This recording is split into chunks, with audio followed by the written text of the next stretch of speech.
nin isku soo xiray waxyaabaha qarxa ayaa duurnimadii maanta isku qarxiyay afhayeenka xukuumadda Soomaaliya rugcadaha saxaafadeed Maxamed Ibraahim Macallimo. qaraxa ayaa ka dhacay meel u dhow gurigiisa oo ku yaala isgoyska dabka dhinaca degmada Waabari ee magaalada Muqdisho. waxayna dad goobjoogyaal ay sheegeen in qofka isku soo xiray waxyaabaha qarxa uu isku dayay inuu ku dhago albaabka darawalka balse uu gaariga ka dhaqaaqay kadibna uu isku qarxiyay qaybta dambe ee gaariga. Macallimo waxa uu ka soo baxay gurigiisa isagoo u socday xafiiskiisa shaqada ee xukuumadda Soomaaliya.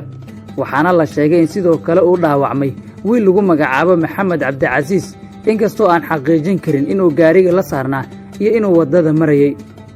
maamulka iyo dhaqaatiirta isbitaalka Digfeer oo la dhigay dhaawaca Macallimo waxay ii sheegeen in xaaladiisa aysan adkeyn sidoo kalena aysan ahayn mid fudud, waxaana ugu daran 3 dhib oo kale ah dhaawac dhinaca feeraha ah oo sababay in dhiigga gudaha u galo isla markaana ay neefta dhibto.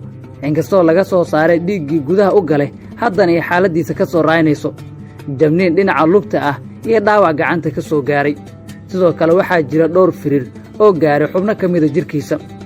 dhaqaatiirta isbitaalka iyo qaar ka mida wariyaasha magaalada Muqdisho oo isbitaalka ku booqday waxay ii sheegeen in Maxamed Ibraahim Macallimo xaaladiisa ay wanaagsan tahay markii loo eego wixii dhacay iyo qorshihii ay lahaayeen kooxdii weerarkan fudhisay.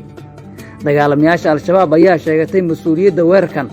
Al-Shabaab waxay sheegeen in qaraxa ay iyagu ka dambeeyeen ujeedkana uu ahaa inay dilaan afhayeenka xukuumadda Soomaaliya.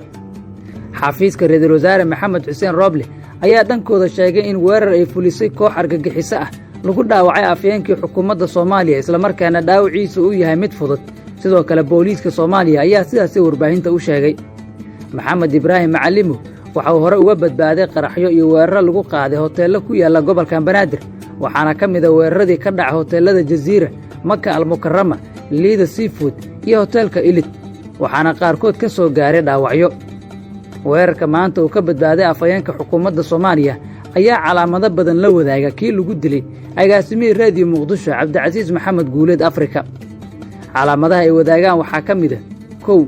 waxaa fuliyo qof isku soo xiray waxyaabaha qarxa oo ku dhaga gaariga, waana nuucii labaad oo weerar qaabkaas ah oo ka dhaca Soomaaliya ilaa hadda inta la xaqiijiyay.